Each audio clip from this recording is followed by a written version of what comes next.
Alors ici, on me demande de cintrer un bout de tube à 90 degrés pour réaliser cette pièce. Donc je vais prendre un morceau de 500, je vois qu'il y a écrit en haut, 400 à droite, c'est 900 millimètres, c'est mon bout de tube, 90 centimètres. On me demande donc 500 millimètres de l'extrémité ici à droite de mon tube jusqu'à l'axe de mon retour, jusqu'au milieu de mon retour ici. J'ai besoin de 500 millimètres. Alors comment faire? Alors très important, ce que je vais faire, c'est qu'il me faut que je trace sur mon tube un repère à 500 millimètres puisque c'est cette pièce que je vais cintrer à 500 millimètres. Mais il n'y a pas que ça. Déjà, je vais revoir ma machine. Ma machine, donc, c'est une cintreuse arbalète hydraulique. Tu peux prendre ce type de cintrette ou une cintreuse électrique arbalète, pas de souci.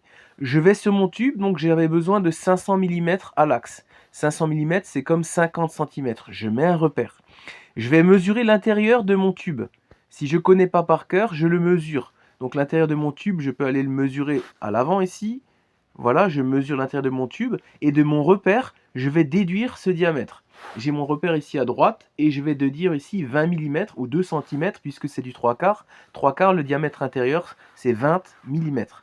Après, je vérifie sur ma cintreuse hydraulique que j'ai bien la bonne forme. Ici, c'est pas le cas, c'était une forme de 1 pouce. Moi, c'est du 3 quarts. Je mets ma forme de cintrage en 3 quarts et mes contreformes ici à droite et à gauche, je les positionne bien dans le 3 quarts 20-27, sinon mon tube va être abîmé ou se plier.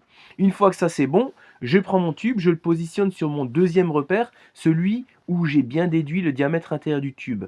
Je le mets bien au milieu de la forme et je ferme la vis de ma cintreuse et je vais pouvoir pomper ici pour pouvoir commencer à cintrer mon tube. Il va commencer à prendre la forme.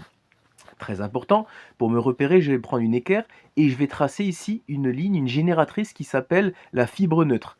Je la mets des deux côtés de mon tube, donc de ce côté-ci à gauche, mais aussi à droite là-bas où il y a le retour de l'équerre. Et je vais pouvoir en fait suivre cette ligne au fur et à mesure en fait que je cintre, je vais pouvoir vérifier si je suis bien à 90 degrés. Ici, c'est le cas, j'ai terminé de pomper, ça a cintré, ça c'est bon. Je mets mon équerre bien sur mon trait et je vérifie qu'on est bien à 90 degrés. Une fois que ça c'est bon, eh bien je vais vérifier si ma cote est bonne. Donc je mets mon mètre de l'extrémité du tube jusqu'à mon axe et je vérifie, je voulais 50 centimètres ou 500 millimètres. Donc ça marche bien, cette technique est efficace. Je mets mon repère à la cote voulue, je déduis le diamètre intérieur du tube et c'est ça que je mets au milieu.